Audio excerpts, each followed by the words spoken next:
Un saludo a todos los que están participando de esta semana de acción global por la anulación de las deudas, que es un esfuerzo intercontinental que se está realizando y que tiene su participación en este momento en una situación muy particular, porque en general el sistema de la deuda global está en sus máximos históricos en este momento, y la deuda global está creciendo más que la economía global.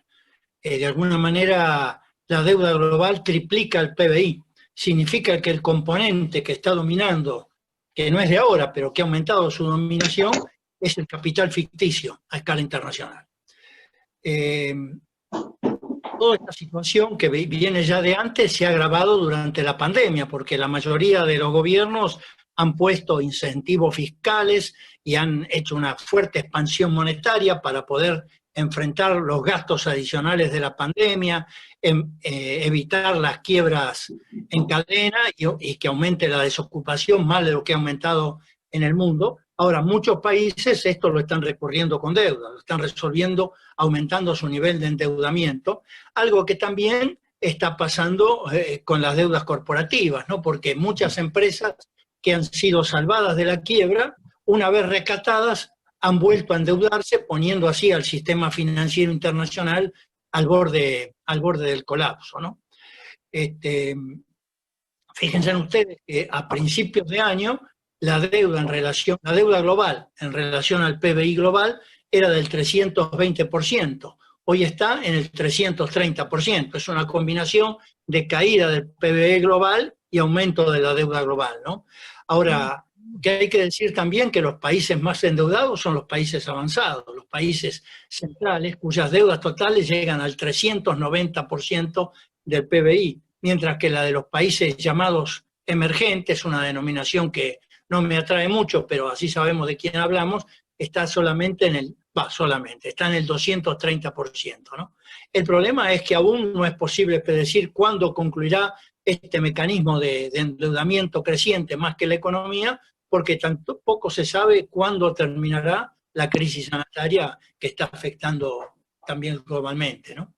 Ahora, me interesa plantear de entrada esta introducción para ver que, en realidad, ¿por qué razón fue tan conmocionante la posibilidad de un default de la deuda argentina cuando la relación de la deuda argentina en relación a nuestro PBI no es tan grande? Porque si tomamos los datos de fines del año pasado, de diciembre de 2019, que son los únicos datos del PBI más o menos certeros, porque con toda la inflación que hubo, en este momento tenemos 5 tipos de cambio, uno no sabe cuánto es realmente el PBI de este momento. Pero el de aquel tiempo, la deuda de aquel momento era más o menos en 88, 90% del PBI. Ahora, si de esa deuda se despeja la deuda intraestatal, resulta que la deuda con los acreedores privados y el FMI no superaba en demasiado el 55, 58% del PBI. Es decir, es una deuda perfectamente administrable a nivel de las relaciones que se conocen internacionalmente o que se toman como estándares internacionales, ¿no? Ahora, ¿qué es lo que estaba pasando? Que, como sabemos, esa era una deuda en general de muy corto plazo. La deuda argentina tiene 2 componentes. Una que viene de arrastre de la época de la dictadura militar de los años 70, que pasó por el Plan Brady, pasó por canjes, megacanjes, la reestructuración del primer periodo de Néstor Kirchner, y esa es la primera parte de la deuda, que está además, su base está totalmente investigada y reconocida. Se sabe todos los problemas internos que hay y están perfectamente los datos para investigar realmente la deuda y auditarla. Ningún gobierno de aquellos años hasta ahora intentó hacerlo, ¿no? Todos lo han descartado. Y la otra componente de la deuda es la deuda tomada bajo la administración Macri, los últimos 4 años anterior a y ahí lo que tenemos que es una deuda que bate récords, porque se tomó en un periodo muy corto de tiempo, en 2 años y medio. Batió récord porque es casi de 100.000 millones de dólares. Y además batió récord porque hacer una deuda de tan corto plazo, la administración Macri fue la primera administración que no puede pagar su propia deuda. No solo no pudo pagar la deuda que ellos mismos contrajeron, sino que además y no lo sé bien, pero tal vez Eric, que conoce bien a escala internacional, es uno de los pocos países que ha defolteado en nuestra propia moneda, ¿no? Porque no sé si hay muchos países que no pueden pagar la deuda en su propia moneda cuando tienen la maquinita de imprimir. Así que esa deuda es la que es de muy corto plazo y la que provocó en su momento una interesante, no sé si interesante, pero una discusión entre el Fondo Monetario, al principio del gobierno, aliado con nuestro gobierno, y los fondos comunes de inversión. Porque tanto nuestro gobierno como el FMI planteaban que la deuda no era sustentable. Es decir, en el fondo de estos había una idea de que la crisis no se podía, la deuda no se podía pagar, era una crisis de solvencia del país. Por el contrario, los fondos comunes de inversión decían que no, que era una crisis de liquidez. Y que lo que se necesitaba era tiempo, pero que Argentina tenía solvencia, no tenía posibilidades en la coyuntura inmediata. Eso se ha visto después en la reestructuración de la deuda que hizo Argentina con los tenedores privados, tanto en la deuda emitida bajo legislación extranjera como bajo legislación nacional, que inmediatamente se concedieron 4 años de gracia con una baja importante en los intereses, y los 3 objetivos que se planteaba el ministro Guzmán los logró. Retrasar los pagos por una cantidad de años que fueran más allá del periodo de esta administración, conseguir una rebaja de intereses y conseguir cláusulas de acción colectiva que evitaran el ingreso de los fondos buitre. Ahora, hay que ver que acá triunfaron los fondos porque no hubo quitas de capital, como sí proponía el Fondo Monetario Internacional a principios de año, cuando todavía no estaba la pandemia, y que planteó que la quita de capital del sector privado debía ser entre el 60 y la quita en conjunto, capital más intereses, debía ser del orden del 60 al 80%. Los fondos comunes de inversión en Wall Street respondieron rápidamente diciendo que si ellos hacían quita, el fondo también tenía que hacer quita porque el fondo era corresponsable del desastre financiero de la economía argentina. Bueno, se impusieron los fondos, porque lo que hay que decir que hoy en el mundo la mayoría de la deuda está en poder de los fondos, no de los bancos como antes. Entonces, los bancos son más sumisos al Fondo Monetario Internacional. Los fondos comunes de inversión, sobre todo los 3 grandes o 4 grandes fondos comunes de inversión, se manejan con mucha independencia del Fondo Monetario Internacional, y en la situación argentina se vio con absoluta claridad. El resultado fue que en la reestructuración de la deuda argentina no hubo quita de capital, solo el 1.9%. Pero como además los intereses devengados y no pagados se capitalizaron, al final es neutro. Los fondos comunes de inversión no tuvieron ninguna pérdida de capital. Para ellos eso es muy importante porque si hubiera quita de capital, lo tienen que pasar a pérdida en sus balances. La otra cuestión es la baja de la tasa de interés. La baja de interés pasó de un promedio cercano al 7% a 3.07%, una baja sustantiva que significa un ahorro, si podemos llamar ahorro, del orden de los 40.000 millones de dólares.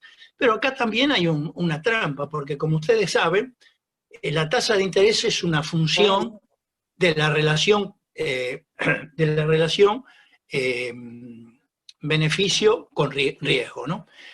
O sea, a mayor riesgo, mayor tasa de interés. ¿Eso qué significa? Que los fondos comunes de inversión, los bonistas, ya tienen descontado ese riesgo en la tasa de interés. Por lo tanto, reducir la tasa, que era una tasa usuraria del 7%, a una tasa del 3%, que es una tasa apenas levemente superior a la que están pagando otros países de la región, no implicó ninguna pérdida. A lo sumo dejar de ganar, porque esa es una ganancia potencial, no real, ¿no? Entonces, ahí también, más allá de que desde el punto de vista argentino se puede decir, bajamos sustancialmente la tasa de interés y ahorramos tanto dinero, en realidad para los fondos no hay ningún tipo de prejuicio, ¿no? Bueno, esa es la esencia, para no dar más datos, de la cuestión de la reestructuración argentina, que fueron los 2 primeros pasos. El tercer paso es la deuda con el Fondo Monetario Internacional, y el cuarto paso, que está asociado a es con el Club de París, que es una deuda muy chica, pero por lo cual, por los atrasos en los pagos, se está pagando una tasa de interés del 9%, ¿no? Pero si hay arreglo con el fondo, hay arreglo inmediatamente con el Club de París, porque el Club de París es una condición que impone el arreglo previo con el fondo.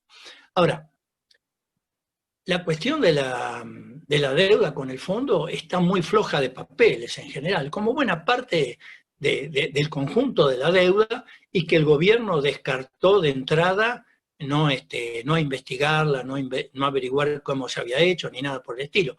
Incluso apenas asumió, el presidente Alberto Fernández le ordenó al directorio del Banco Central realizar un trabajo de investigación sobre la deuda del periodo de Macri, cómo habían ingresado esos dólares y cómo habían salido, porque hubo una fuga de alrededor de una salida de 80.000 millones de dólares, y el Banco Central argentino hizo un informe muy exhaustivo y muy detenido, donde está con nombre y apellido las empresas y las personas que a título personal retiraron fondos, sacaron fondos del circuito productivo para mandarlo al exterior o para guardárselo acá en sus cajas de seguridad o donde fuera, ¿no es cierto? Y sin embargo, eso fue convertido en un paper académico y se lo archivó sin ninguna condición. Es decir, el gobierno asumió la decisión de los mercados de que si Argentina entraba a un default o suspendía temporariamente los pagos, iban a caer las 7 maldiciones, iban a caer sobre el país. Descartó de pleno la experiencia bajo el gobierno provisional de Rodríguez A, que suspendió los pagos. Esa suspensión de los pagos duró 38 meses y sin embargo no vinieron los marines, no pasó nada. Al contrario, el Estado respiró, pudo hacer políticas activas, etcétera, etcétera, y estuvo en mejores condiciones para reestructurar esa deuda en el periodo de Kirchner, ¿no es cierto? También hubo una segunda oportunidad, porque esto que estoy hablando es al principio cuando no estábamos en la pandemia, pero cuando se desarrolla la pandemia, que hubo un descalabro en la economía mundial, especialmente en el segundo trimestre de este año y en el mes de abril, que fue la caída pico en el mundo y también en la Argentina, el ministro Guzmán podría haber dicho, bueno, desencillemos hasta que aclare, esperamos a ver qué pasa, porque en estas condiciones, que no hay parámetros para saber qué está pasando en el mundo y tampoco en la Argentina, no tiene sentido reestructurar una deuda. Ahí tenían la oportunidad de suspender los pagos y aprovechar para investigarlo. Bueno, tampoco lo hicieron eso. Entonces, el resultado es este proceso de reestructuraciones, que ahora entramos en la tercera etapa, que es la reestructuración con el Fondo Monetario Internacional, que ya se comenzaron las negociaciones. Ahora, acá hay que tener en cuenta lo que ya se ha dicho varias veces, que el Fondo Monetario dio 2 préstamos consecutivos, 2 programas mejor consecutivos.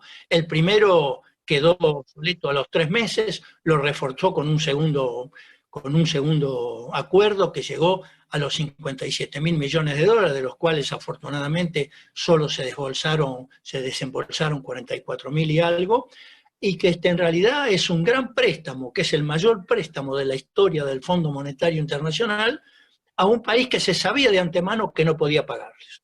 Después, por declaraciones de ciertos funcionarios de América Latina, de los Estados Unidos, sabemos lo que todo el mundo sospechábamos, y que ese crédito fue una decisión política de la administración Trump para favorecer el proceso electoral a favor de la candidatura de la reelección de Mauricio Macri. E incluso los desembolsos pautados del préstamo del Fondo Monetario eran acordes a la evolución de la campaña electoral. Ahora, con esos elementos y así todo, entramos en una nueva negociación por un nuevo préstamo con el Fondo Monetario Internacional que permita pagar lo que no se puede pagar. Hay que decir que es el acuerdo, si se acuerda definitivamente, va a ser el 29 acuerdo con el Fondo Monetario Internacional que hemos tenido desde que Argentina ingresó al FMI en el año 1958. Es decir, si no me equivoco, son 62 años, lo cual da un acuerdo con el FMI cada 2 años y medio, cada 3 años. No sé si hay otro país en el mundo que pueda mostrar este récord, ¿no? Personalmente creo que lo fundamental para esto con el fondo ya está acordado, que es postergar los pagos por 3 años, 4 años, ¿no? Y después quedará la situación parece que ahora se están inclinando a un programa de facilidades extendidas que puede llegar hasta los 7, 8 o 10 años, lo que eso aliviaría mucho los pagos para la economía argentina, pero hay que ver cuáles son los condicionamientos. Acá se está rumoreando mucho que en la situación actual hay muchos de los condicionamientos que normalmente suele poner el Fondo Monetario que no se harían en este caso, ¿no? En esto habría que ver, en estos días que se está llevando la conferencia de otoño del FMI y el Banco Mundial, hay una serie de declaraciones de Kristalina Georgieva, de la economista en jefe del FMI, del presidente del Banco Mundial, de Christine Lagarde a cargo del Banco Central Europeo, del titular de la FED, etcétera. Todos están diciendo que los estímulos fiscales y la expansión monetaria ayudaron a que la economía mundial no se derrumbara más de lo que se estaba derrumbando. Y todos acuerdan en decir que sería un error que los países retiraran esos fondos de los mercados antes de no estar seguros de que la economía mundial tendría un proceso de recuperación sostenido, ¿no? Y todos dicen que esa recuperación, si se produce, va a ser larga, muy incierta y al mismo tiempo muy desigual, ¿no? Al mismo tiempo, los titulares de los bancos... ¿Sí? Disculpa, quedan 5 minutos para ir cerrando. Quiero decir solamente que al mismo tiempo de todos estos dichos de estos funcionarios internacionales, los titulares de los bancos centrales han dicho que los bancos centrales ya no pueden seguir haciendo mucho más en esta crisis mundial, porque como no es una crisis crediticia, no es una crisis financiera, por más que se baje el costo de los créditos, no se estimula la demanda mundial. Por lo tanto, todos están estimulando que los países sigan emitiendo dinero, sigan aumentando la expansión monetaria. Digo, en este contexto es que se va a discutir la reestructuración de la deuda con el Fondo Monetario Internacional. Entonces, una posición inteligente sería aprovechar todas estas cuestiones.